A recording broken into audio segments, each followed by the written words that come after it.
You finally met the man of your dreams. He's tall, he's charming, and the kind of person who makes you believe in love again. Being a single parent, well, that doesn't faze him. He tells you that he never wants children of his own because your daughter is all he'll ever need. But then one day, everything changes. Your phone buzzes. A call from a close friend. They have a news article about a horrifying case. A pregnant woman from Modesto, California, has vanished without a trace. The name in the headline isn't just another stranger. It's Laci Peterson. And the description of her husband, well, it matches someone chillingly familiar. It's the new love of your life, Scott Peterson.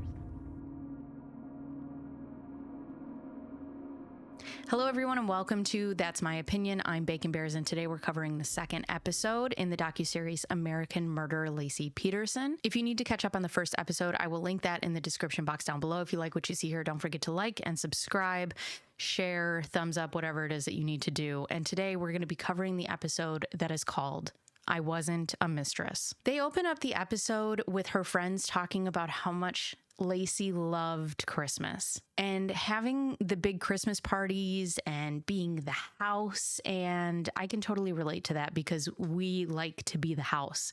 Having your friends there, having your family, the love, the laughter, the warmth, the holiday spirit. But they said that that year was different because Scott was always gone. He was traveling and she was really doing everything by herself and he wasn't going to be in town. Plus, at 8 months pregnant, I'm sure she was maybe not in the mood to host a giant extravaganza. Her friend Stacy ended up throwing the party this year, and they said when Laci showed up, you could tell something was off.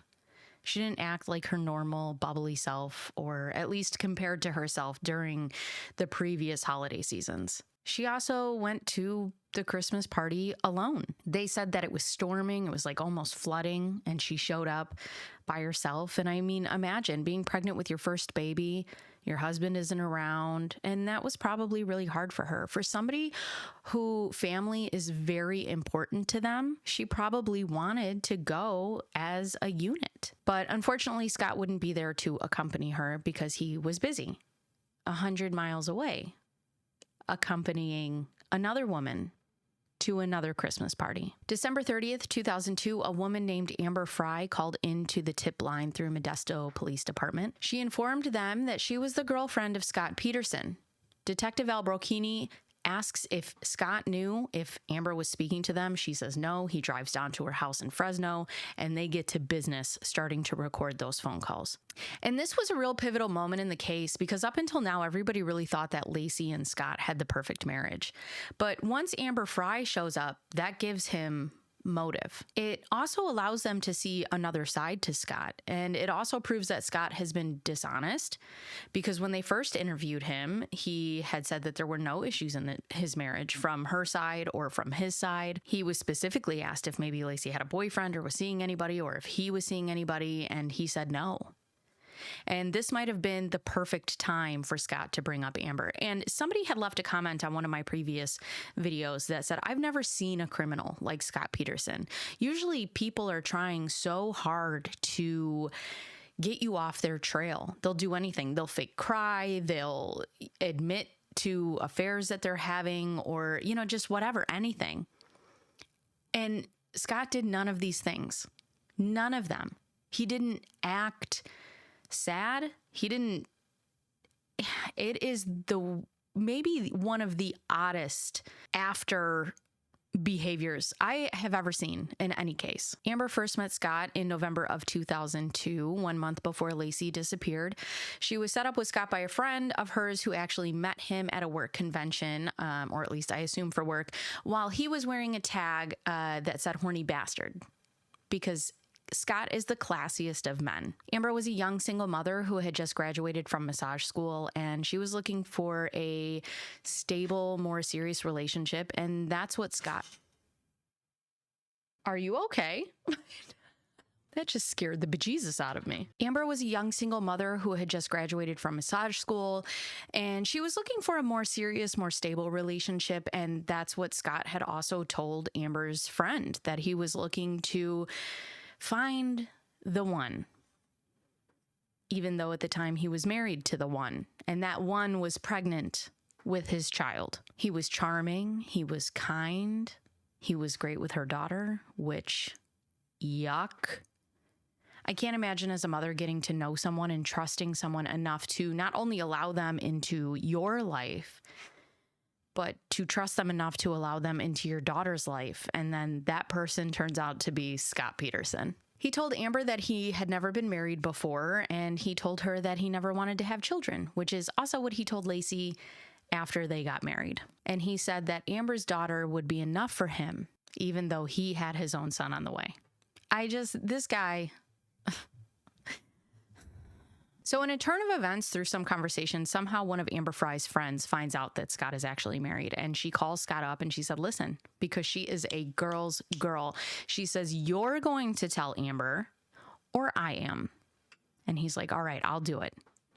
So on December 9th, Scott meets at Amber's house face to face, and he wanted to talk to her. And he was crying and he's visibly upset. And he said that he lied to her about being married. He said that he had actually lost his wife and this would be his first holidays without her, which Amber was really understanding and sympathetic at the point. She couldn't imagine how hard this was for him. They had just started dating and, he lied to her. He's afraid to lose her. He lost his wife. Like, this must all be so terrible. So she consoled him and decided to go at his pace and said that, he would confide in me when he was ready to. And to Amber's understanding, or better yet, the way that Scott portrayed it, was that Scott lost his wife. Like, she wasn't of this earth anymore. But in fact, as of December 9th, Laci and her baby were alive and well.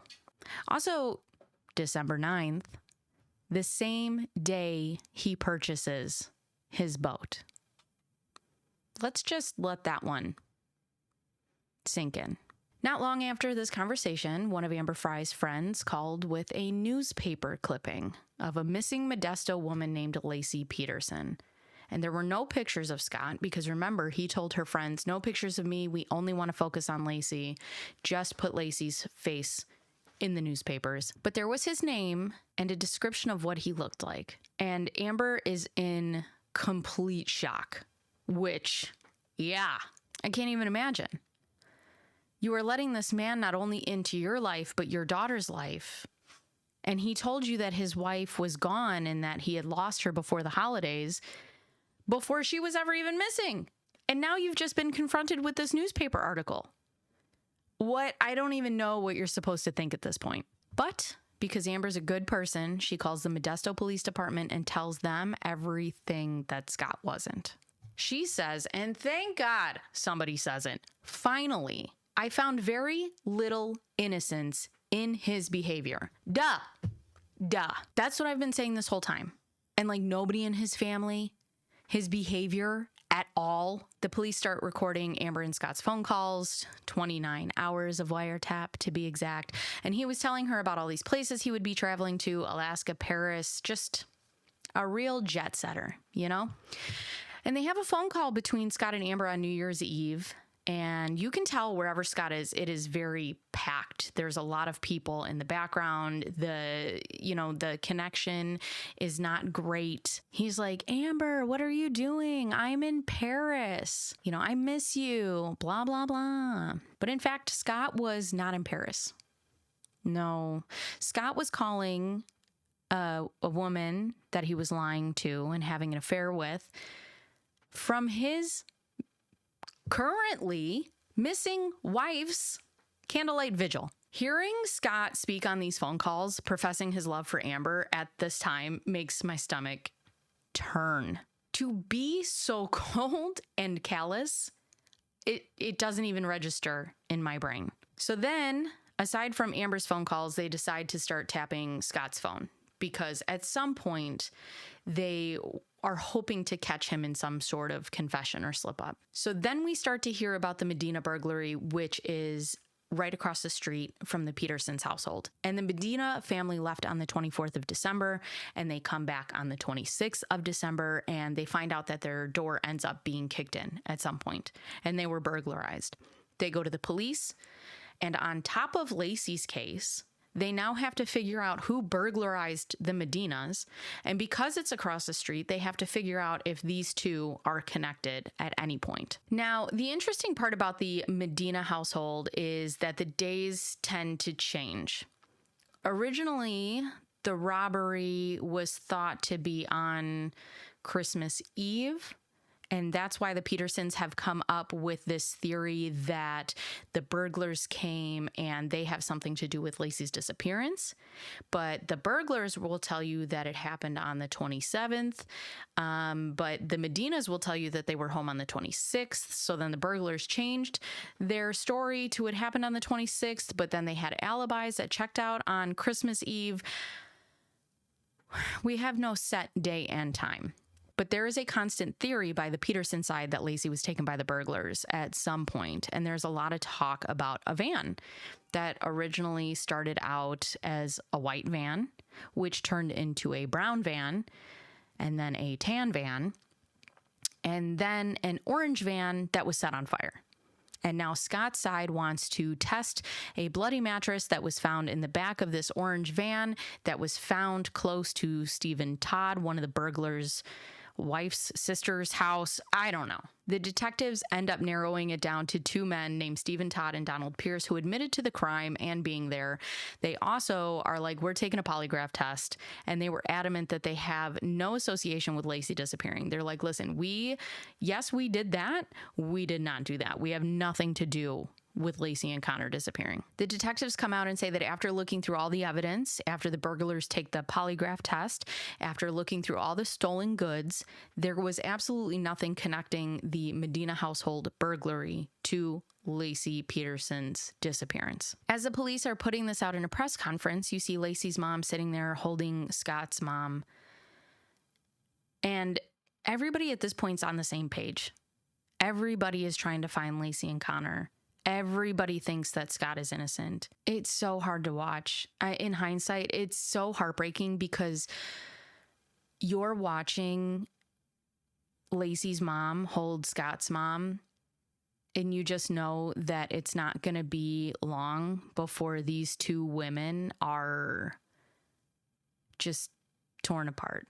The detectives find out that there's actually some medical issues with Laci, that she has actually been having fainting spells and she does not feel well. She's having trouble walking, and she's 8 months pregnant. I remember being 8 months pregnant, and you're having trouble walking. You're having trouble getting in and out of chairs. You're having trouble breathing. And her mother actually comes on to say that there was a couple of times where while she was out walking the dog that she had ended up vomiting. And she went to see her doctor, and her doctor's like, listen, you got to cool it. So she started walking a lot less, if at all. The police go on to say in a press conference that Scott has been cooperative to an extent, and that just skyrockets media coverage. Everybody in America had rumblings of Scott Peterson being guilty. The media had rumblings of Scott Peterson being guilty, and the police had come out and time again had said he is not a suspect. We need to clear everybody. And at this point, when the police start saying that they can't talk about Scott and that his cooperation has been limited, it is just an absolute feeding frenzy. One of the reporters comes on to say something very interesting, and they talk about how Scott Peterson's family was almost offended by the fact that they were asking questions. Scott didn't want anything to do with the media. He didn't want to talk to them. He didn't want to do any interviews. He didn't want his face in the media. That is going to make any media person, anybody look at Scott like he's being evasive. Yet his family was like, I can't believe you think that. Even Sharon comes up to the podium at this time and says, we feel Scott has nothing to do with this. But then she goes on to say in her one-on-one interview that she was starting to put pieces together. And she sat down with her friend, and essentially they made a pros and cons list. Did he do it or didn't he do it? And she ends up saying that the did he do it side was significantly longer of the didn't do it side. And she said it was about a week after Laci's disappearance that she really started to take a good look at Scott. So on January 3rd, the police call Scott and they say, hey, come on down. We need you to come to the police department. I have something I need to talk to you about. So he says, yeah, sure. He goes down to the police department and they have this infamous photo of Scott and Amber where she's in a red dress and it's at a Christmas party. And what they did was they ran it through a copier or a fax machine and they hand it to Scott and they said, we got a tip. Can you explain this to us? And he looks at them. And the way my mouth hit the floor, Scott looks at the detectives and he goes, you don't think that's me, do you? You don't think that this picture of this man who looks absolutely identical to me is me, do you? And just when I thought I couldn't be more surprised by Scott Peterson's behavior, here we are. They start to play the tapes between Amber Frey and Scott. And he goes on to say, which I feel like he thinks up to a point and then he just stops. Because he goes on to say, you haven't been watching the news, have you? And Amber goes, no. And he says, I've lied to you. I haven't been traveling. No shit.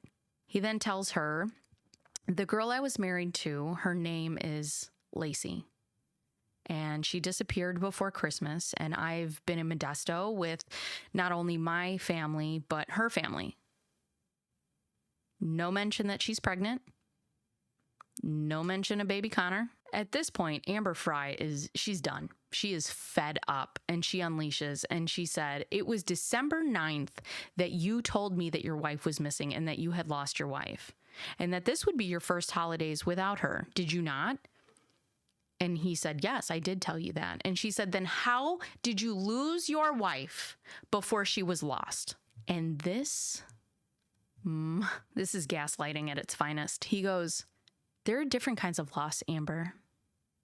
And she goes, good. Explain it to me then. I had respect for Amber before watching this, and now hearing every little bit and piece, it just 10 out of 10.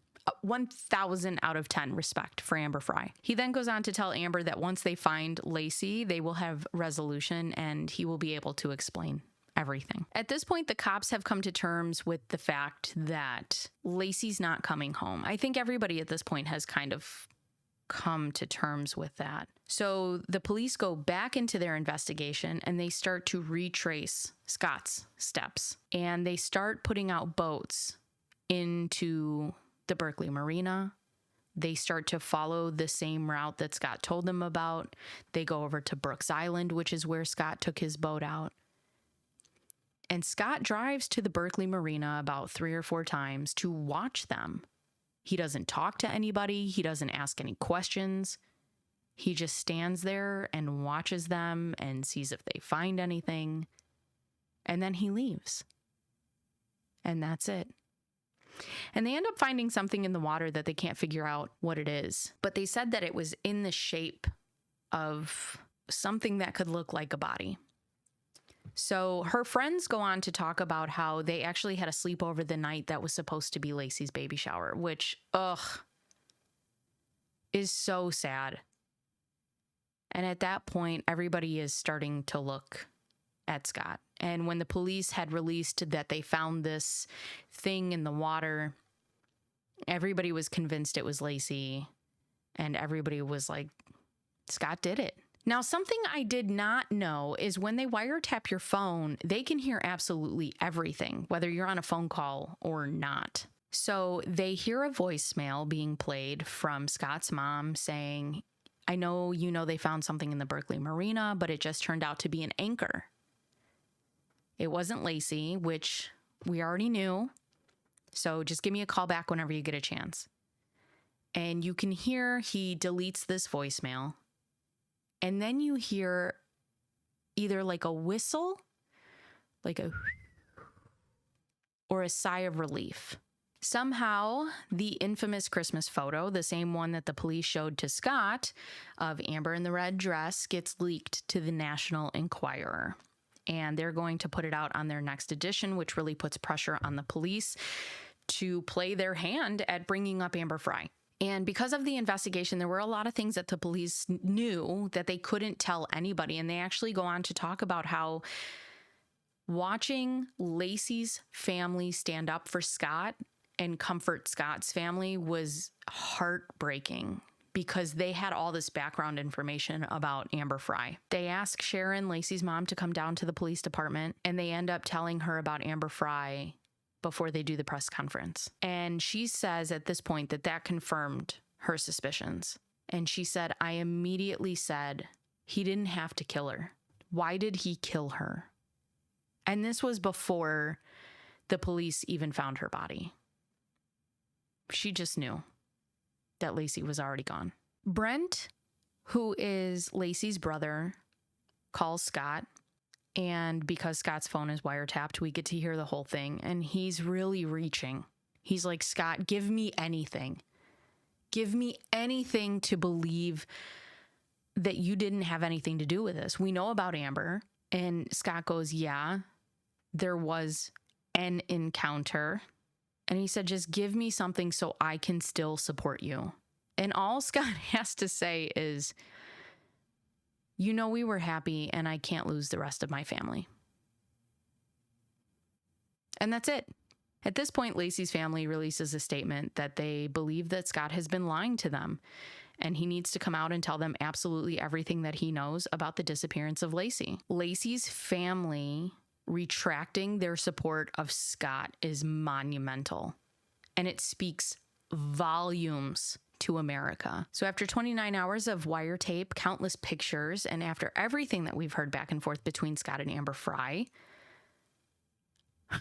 Scott's sister comes out and says, and I quote, I don't even like the word affair because I feel like he just wanted to have a sexual relationship with a woman who was willing. Did you listen to the tapes? Have you listened to anything? Did you not listen to Scott say that I want to take care of you forever? Did you not listen to Scott say that I don't want to have children because your daughter is good enough for me? Did you not listen to Scott when he was calling Amber Frey from Laci Peterson's vigil? I mean, ignorance is bliss, but damn, like, what? It's incredible. It's incredible. Amber Frey ends up going to work at this time and the press shows up. They have found her and they start hammering her with questions because her name is out there. And I can't imagine. That has to be a nightmare. Like, you literally go on a date with a guy and you're like, this guy's great and I love you. And now you are just, everybody in the world knows your name. January 23rd of 2003. And I remember this so vividly. The police introduced the world to Amber Frey. She gets up on the podium. She is shaking. You can like hear her papers trembling. She's getting choked up. She apologizes to Laci. She apologizes to Laci's family. This has to be a worst nightmare. I've always wondered if she's ever talked to anybody on Laci's side. And her three friends that get together and they do this interview, they were like, we were walking out of the press conference and we stopped. And we all kind of knew what we needed to do. And they went up. It gives me goosebumps just thinking about it. They all went up to Amber Frey and they thanked her. And they told her how brave she was.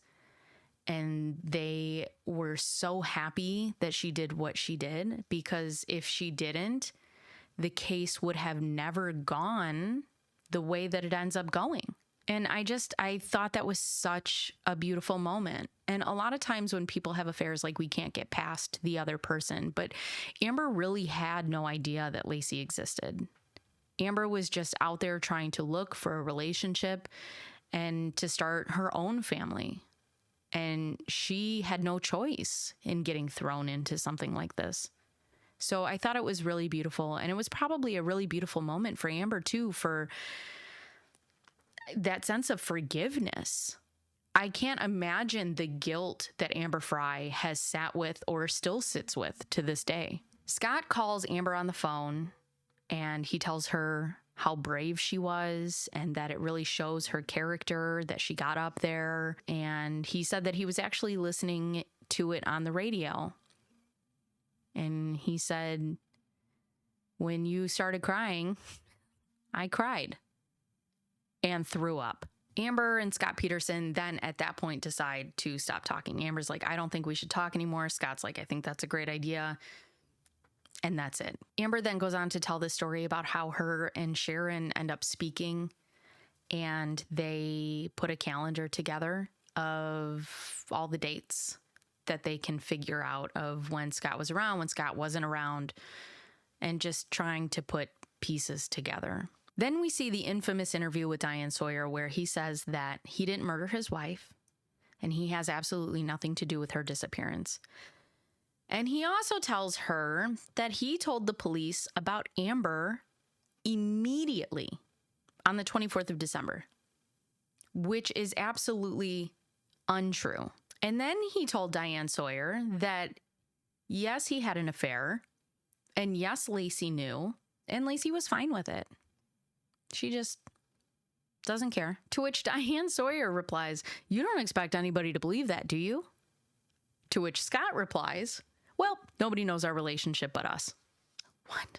There's a part where Diane Sawyer mentions Connor, and I swear he looks at Diane like he wants to get up out of his chair and attack her. Like he was like, how, like the look on his face was like, how do you even say that? And he stares at her. And then he sort of goes, yeah. He locked in with her. It was really creepy. So now because he's done this and he's gone on the biggest platform with the biggest interviewer in America, Scott has to do damage control. Even more damage control that he needed to. He should have just stayed quiet, honestly. So he starts doing interviews with press.